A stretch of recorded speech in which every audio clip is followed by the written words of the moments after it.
ओम नमः सिद्धेभ्यः। ओम नमः सिद्धेभ्यः। ओम नमः सिद्धेभ्यः।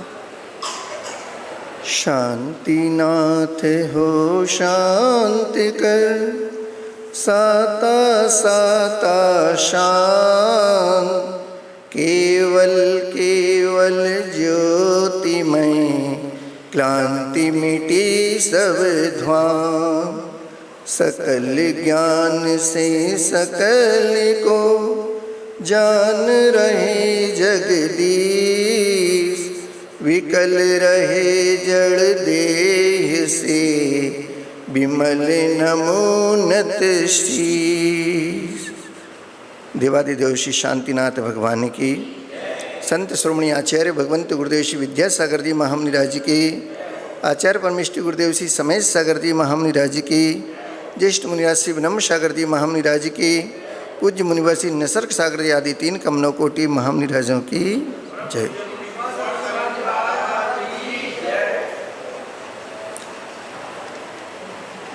एक बार आचार्य महाराज ने अपने मुखारविंद से एक पंक्ति कही थी। उन्होंने कहा था, वैयावृत्ति कर रहे थे हम लोग ब्रह्मचारी अवस्था में, तो गुरुदेव ने एक पंक्ति कही, कुछ चिंतन उनका चल रहा था और हम लोग पैरों की वैयावृत्ति कर रहे थे। तो उसी बीच गुरुदेव के मुख से एक पंक्ति निकली।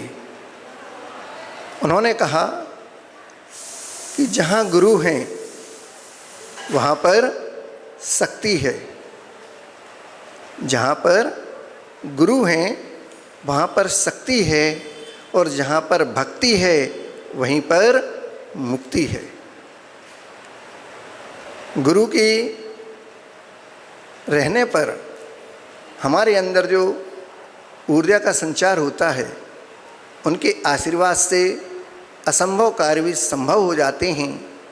ऐसे जहाँ गुरु हैं, जिनके जीवन में गुरु हैं, उनके जीवन में आनंद का स्रोत और ऊर्जा का संचार नित्य प्रवाहित होता रहता है। जहाँ गुरु हैं वहाँ शक्ति है, और उस शक्ति के संचार से आपके वीर की शक्ति और जुड़ जाती है। तब जाके फिर भक्ति का वही प्रादुर्भाव आपके जीवन में आता है। और जब भक्ति का प्रादुर्भाव आपके जीवन में आता है तो फिर जैसा गुरु ने कहा वैसा करना प्रारंभ कर देता है। तो अंतो गत्वा, गुरु तो गुरु रह जाते हैं, लेकिन चेला शक्कर हो जाता है और मुक्ति का लाभ प्राप्त कर लेता है। ऐसे वो गुरु मुख की वो पंक्ति कि जहाँ गुरु हैं वहाँ शक्ति है, और जहाँ भक्ति है वहाँ पर मुक्ति हुआ करती है। और उस मुक्ति पथ के राही जो हुआ करते हैं उनको हम मोक्ष मार्गी कहते हैं।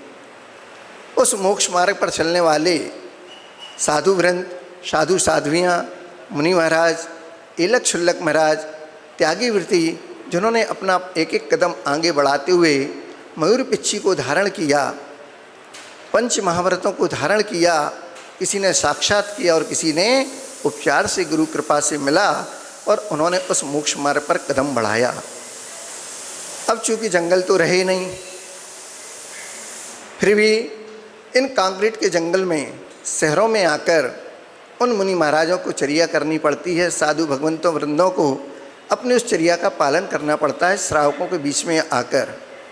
उसमें भी कहा गया है कि एकांत स्थान में रहें, ज़्यादा श्रावकों के बीच में ना रहें और श्रावकों से दूर भी ना रहें। तो मुनि महाराज तो फिर भी जंगल में रह लेते हैं, लेकिन आरिका भगवंत कहाँ अकेली रह पाए जंगल में, इसलिए उनको तो इस कंक्रीट के जंगल में श्रावकों के बीच में ही अपनी चर्या करनी पड़ती है, रहती हैं।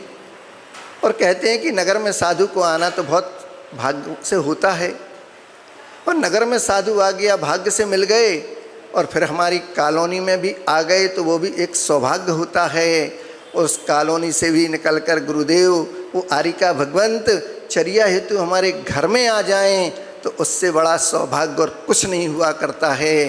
तो भाग्य, सौभाग्य, महाभाग्य से बढ़कर हम उनके दर्शन लाभ लेकर अपने पुण्य का वर्धन करते हैं, कर्मों की निर्जरा करते हैं, तो हमसे बड़ा भाग्यशाली और कोई इस संसार में नहीं होता है। क्योंकि कहा गया है, बार बार मैं वो पंक्ति बोलता हूँ कि सत्संगति और हरि कथा जग में दुर्लभ दोए, और शुद्ध दारा और लक्ष्मी पापी के भी होए। हम तो कहीं जा नहीं पाते, हम शहर गांव छोड़ के जा नहीं पाते। हजारों किलोमीटर की पद यात्रा करके मुनि महाराज आरिका भगवंत हमारे नगर में आ जाते हैं। भीषण गर्मी में पद विहार करके पैरों में छाले डालते हुए, लगाते हुए, कांटे कंकड़ को झेलते हुए, सारी पीड़ियाओं को झेलते हुए, एक समय का भोजन उसमें भी निरंतराय हो जाए तो बहुत सौभाग्य की बात। पानी की कमी, ऊपर से गर्म तेज़ धूप, नीचे ज़मीन तप रही, अंदर पित्त उखड़ रहा है तो पेट की गर्मी बढ़ रही, शरीर की गर्मी बढ़ रही, नीचे धरती की तपन है, ऊपर सूरज तप रहा है। इन सारी तपन को सहन करते हुए वो आपके नगर में पहुंच जाते हैं और आप सोए रहते हैं। अभी कुछ दिन पूर्व ही जो रीवा नगर में घटना हुई और 2 आरिका भगवंतों का असमय में समाधि मरण हो गया। अरे जिस दिन दीक्षा ली थी, गुरु का वरण हस्त मिला था, पिच्छिका हाथ में आई थी, उसी पल उसी दिन से उस साधु वृंदियों के, साधु भगवंतों की, आरिका भगवंतों की समाधि संलेखना प्रारंभ हो जाया करती है। वो तो हर समय उसमें तत्पर रहते हैं, लेकिन जो संलेखना वास्तविक हुआ करती है कि त्यागपूर्वक एक एक दिन उसमें हम आगे बढ़ते हैं, गुरुओं का सानिध्य मिलता है, संबोधन मिलता है, परिणामों में निर्मलता आती है, उस जैसा वो माहौल उनको नहीं मिल पाया।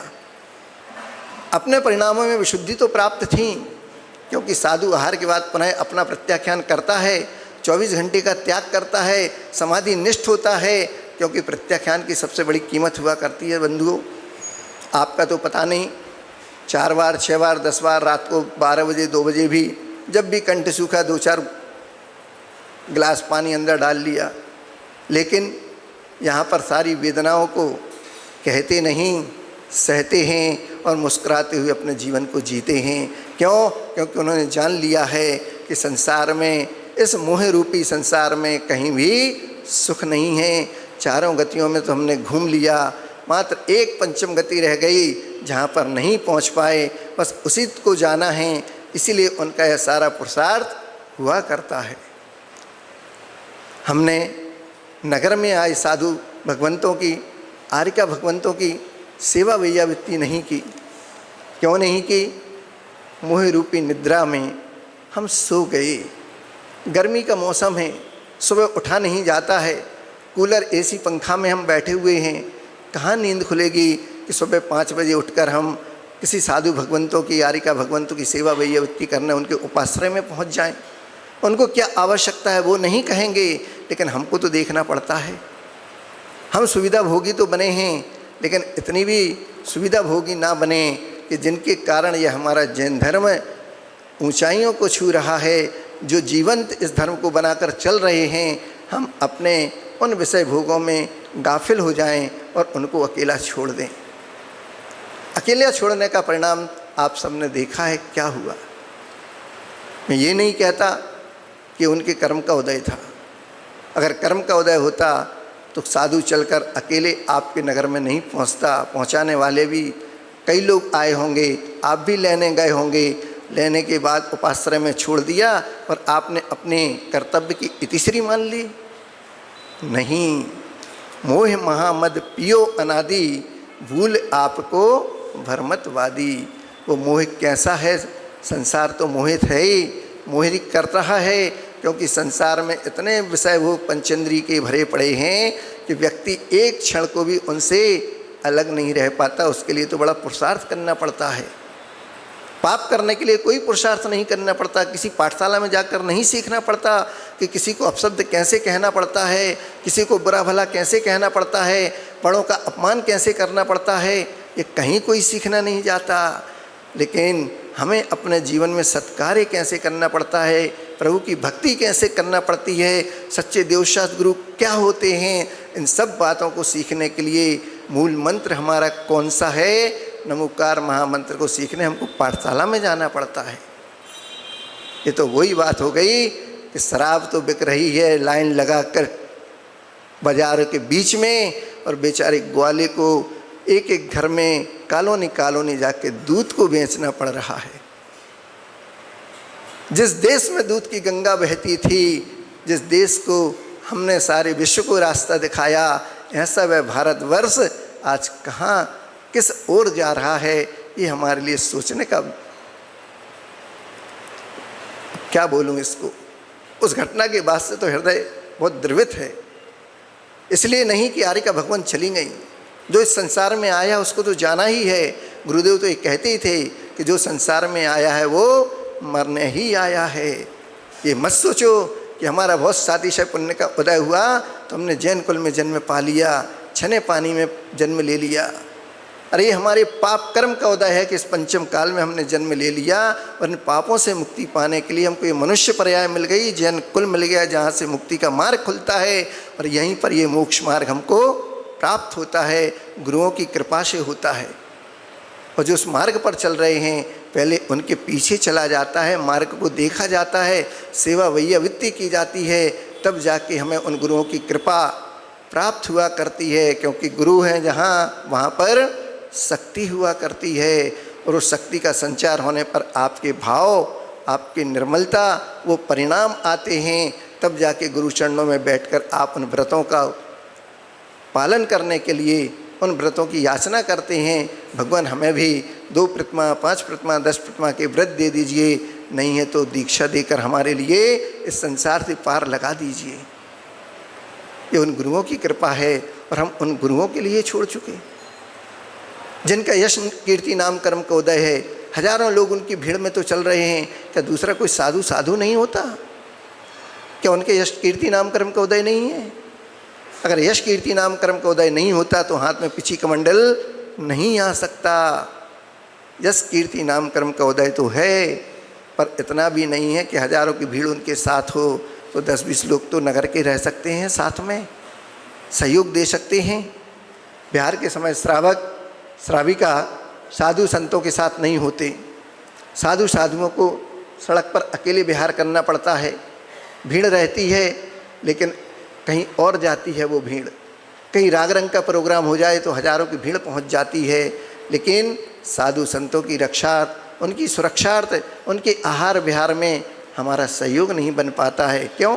आ रहे होंगे तो आ गए,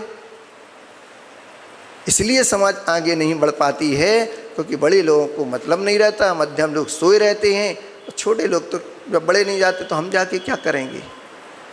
अगर यही भाव आचार्य भगवान गुरुदेव श्री विद्यासागर जी महाराज ने अपने ब्रह्मचर्य अवस्था में सोच लिया होता तो आज हमें ये जो जैन जगत का देदीप्यमान सूर्य है, ज्ञान सूर्य है, जो इस संसार को दे के चले गए गुरुदेव ने 58 वर्षों में, ये हमें कहाँ से प्राप्त होता। जब घर में रहते थे वही ब्रह्मचारी विद्याधर जी तो 15-15, 20-20 किलोमीटर अपने गांव से दूर जाते थे, जानकारी मिल जाए कि नगर में कोई साधु परमेष्टि आए हैं, कोई आरिका भगवंत आई हैं, कोई भी त्यागी वृत्ति आया है, उनकी सेवा के लिए पहुंच जाया करते थे। किसी की संलेखना समाधि हो रही है तो 20-20 किलोमीटर साइकिल से चले जाते थे, घर में पता नहीं रहता था, शाम को लौट के आते थे तब मालूम पड़ता था कि ये वहाँ पे होके आ गए। साधुओं की सेवा वैयावृत्ति करने दूध लेने जाते थे, जल की व्यवस्था करते थे।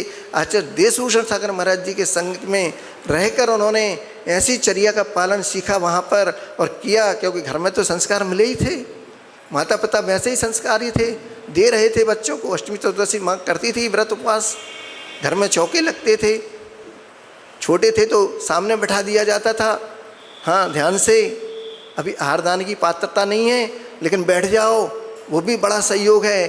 क्यों? देखना कोई बिल्ली कुत्ता घर में ना घुस जाए, आहार चल रहे महाराज के। तो घर के बाहर बैठकर उन्होंने वो सेवा वैयावृत्ति करके लाभ कमाया, आशीर्वाद प्राप्त किया। आचार्य देशभूषण सागर महाराज जी के कृपा पात्र बने और उनके आशीर्वाद से जब देख लिया कि यहाँ पर रहेंगे तो घर के लोग भी आएंगे, मेरी साधना में विघ्न होगा, तो आशीर्वाद मिला कि जाओ जयपुर नगर में, वहाँ पर आचार्य ज्ञान सागर जी महाराज आपको मिलेंगे। अजमेर नगर में ये जयपुर और अजमेरी तो राजस्थान की वो धरा है जहाँ पर आचार्य भगवान ज्ञान सूर्य बन के चमक उठे हैं।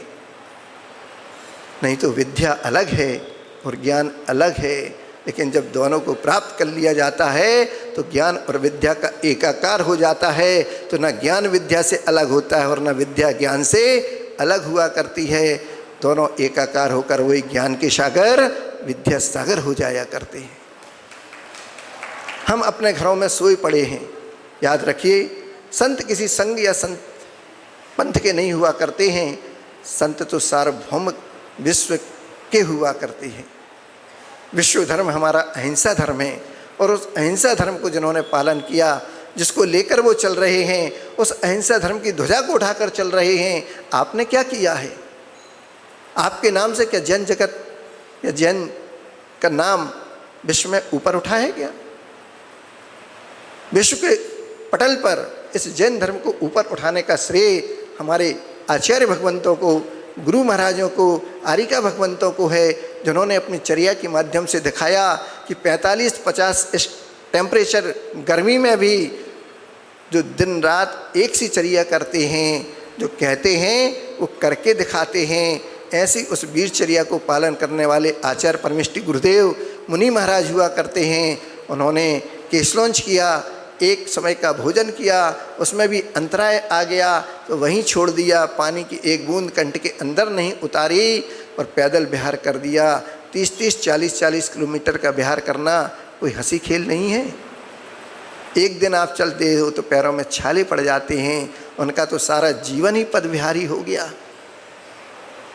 ऐसे साधु संतों की सेवा करने का सौभाग्य बहुत पुण्य के उदय से मिला करता है। और समाज अगर सो जाए और नगर में साधु को तो बुला ले और उनकी सेवा वैयावृत्ति नहीं कर पाए तो ये हमारे उस सेवा भाव पर प्रश्न चिन्ह जरूर खड़ा करता है। कैसे किसी की हिम्मत हो जाती है? आपके अगर एकता होती, बल होता, तब जाके आपके साधु संत निर्भीक होके चलते हैं।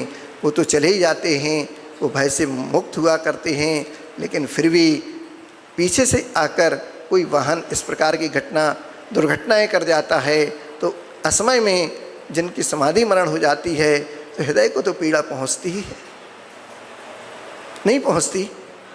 आपके परिवार से किसी का देहांत हो जाता है, चाहे वह कितना ही बुजुर्ग क्यों ना हो, मन में एक खालीपन जरूर आता है। कम से कम वो रहते थे तो घर में एक आशा रहती थी कि चलो कोई घर में है तो। उनके बहाने घर छोड़कर हम चले जाते थे। आज अकेले परिवार में रहने के कारण हम घर छोड़ के नहीं जा पाते। क्यों? घर की रक्षा कौन करेगा? घर का सामान चोरी हो जाएगा तो कौन देखेगा? अकेले रहते हैं। तो यहाँ पर भी एक बहुत बड़ी क्षति इस प्रकार से अहिंसा धर्म की हुई है कि आपकी जैन साध्वियाँ कितने समय से इन दुर्घटनाओं पर अंकुश लगाने का प्रयास और पुरुषार्थ होना चाहिए था, वो नहीं हुआ। अब थोड़ी सी समाज जागी है तो वो भी शासन प्रशासन सोया पड़ा हुआ है। कई जगह से आप लोगों ने भी देखा, शासन प्रशासन के जो पदाधिकारी हैं, जो बैठे हुए हैं उच्च पदों पर, वो उस समस्या को सुनने अपने ऑफिस से निकलकर बाहर नहीं आए, वो ज्ञापन लेने नहीं आए। भरी धूप में महिलाएं, माताएं, बच्चे, बड़े बुजुर्ग सारे लोग गए। हमने अपनी एकता का प्रदर्शन किया, मौन पूर्वक किया, अहिंसा धर्म का पालन करते हुए अपनी समस्या का समाधान चाहते हैं। आपको विज्ञापन दिया, आप अपने ऑफिस से उठकर बाहर नहीं आ पाए, ज्ञापन लेना उचित नहीं समझा और ये कह दिया इन समस्याओं को सुनने के लिए हमारे पास फालतू समय नहीं है। ये फालतू जन समुदाय आया है अपना समय छोड़ के, अपना कार्य छोड़ के, किसके लिए? मात्र धर्म की रक्षार्थ के लिए। धर्म के जो प्रहरी हैं, मुनिराज हैं, साधु भगवंत हैं, आरिका भगवंत हैं, उनकी रक्षार्थ के लिए हमने शासन से कुछ सहयोग की अपेक्षा की है। शासन किसका होता है? अरे शासन तो जिन शासन का हुआ करता है, शासन तो बनाने वाले आप सब अपने मत का जो प्रयोग करते हैं उससे शासन बनता है। और जब पदों पर बैठ जाते हैं फिर जाकर मूक और बधिर हो जाते। और मूक और बधिर तक हमारी आवाज़ पहुँचे, इसके लिए मौन प्रदर्शन के साथ साथ अब कुछ और आवाज़ उठाना अति आवश्यक है। और आप सबसे विनम्रतापूर्वक मैं कहना चाहूँगा कि आगे ये इस प्रकार की घटनाएं ना हो।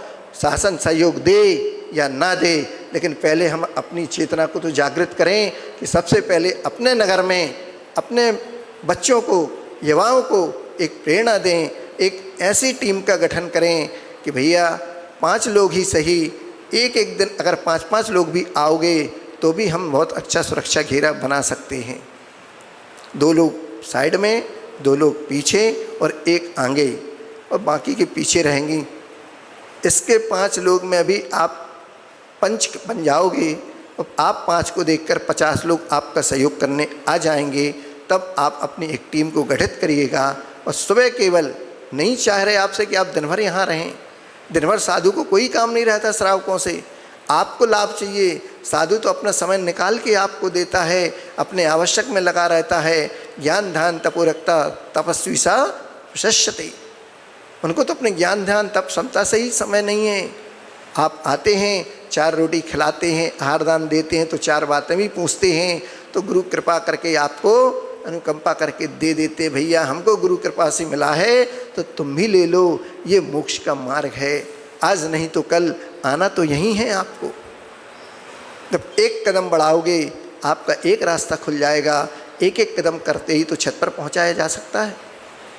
एक साथ उछाल मार के कोई नहीं जाता है। मिथ्या दृष्टि होता है, चतुर्थ गुण स्थान में आ जाता है, सम्यक दृष्टि होता है, उसके बाद वो 7वें गुण स्थान तक तो प्राप्त करता है। उसके आगे फिर अभी पंचम काल में वैसे नहीं जा सकते हैं। तो वहाँ तक पहुँचने के लिए तो एक सीढ़ी चाहिए कि नहीं? कौन पहुँचाएगा आपको? तो जिसने जगाया है, जो आपके गांव में आया है, कम से कम उसके पास पहुंचकर अपनी चेतना को तो जागृत कर लें। हमने छोड़ दिया उनके भरोसे, अब उनकी सुरक्षा का ना हमने दायित्व लिया, ना आहार में ना विहार में। पीछे से कोई जानवर आके, आहार के समय जाते हैं मुद्रा लेके, पीछे से कोई आके मार दे, उस समय भी कोई नहीं रहता है। बेचारा श्रावक शुद्धि में है, अब वो अपना रास्ता बनाए कि महाराज की व्यवस्था बना के चले। दोनों चीज़ें देखना पड़ती हैं। तो फिर महाराज दूर दूर तक घर में कैसे जाएंगे? तो उसके लिए थोड़ी सी व्यवस्था बनानी पड़ती है। कार्यकर्ताओं को आवश्यक होता है आना। ये श्रवण संस्कृति की रक्षार्थ आपने अगर अपना योगदान नहीं दिया तो अकेला साधु इस श्रवण संस्कृति को अकेला तो नहीं चला सकता। रथ के तो 2 पहिए चाहिए ही होते हैं, फिर चाहे वो श्रावक हो और मुनि आरिका हो। चतुर्विध संघ आप बोलते हैं, श्रावक श्राविका मुनि आरिका, तो आरिका भगवंतों को तो अकेला छोड़ दिया ना। फिर कहाँ गए वो श्रावक जो बड़े अपने आप को चतुर्वेद संघ की जय जयकार के नारे लगाते थे? केवल नारे लगाने से काम नहीं बनता बंधुओं। जिस प्रकार नारे लगाते हैं उस प्रकार थ्योरिकल और प्रैक्टिकल दोनों आवश्यक हुआ करते हैं। जब आप प्रयोग करेंगे तब आप जान पाएंगे कि चर्या क्या होती है और कैसे साधु वृंद अपने जीवन का निर्वाह करते हैं। अगर साधु नगर में नहीं आएगा तो नगर बिल्कुल से, जिस प्रकार से अकाल पड़ने पर वृक्ष के पत्ते झड़ जाते हैं तो वृक्ष केवल एक नीरस तरुवत ठूट जैसा खड़ा रहता है, वैसे ही समाज भी बिल्कुल संस्कार विहीन हो जाएगी, संवेदनहीन हो जाएगी। दया क्षमा करुणा का उसके अंदर से भाव ही समाप्त हो जाएगा। इसको जागृत करने के लिए साधु आपके नगर में आया करते हैं, तब 10 धर्म का उपदेश देते हैं, दया करुणा क्षमा को बताते हैं, तब जाके पूजन और दान का उपदेश देते हैं।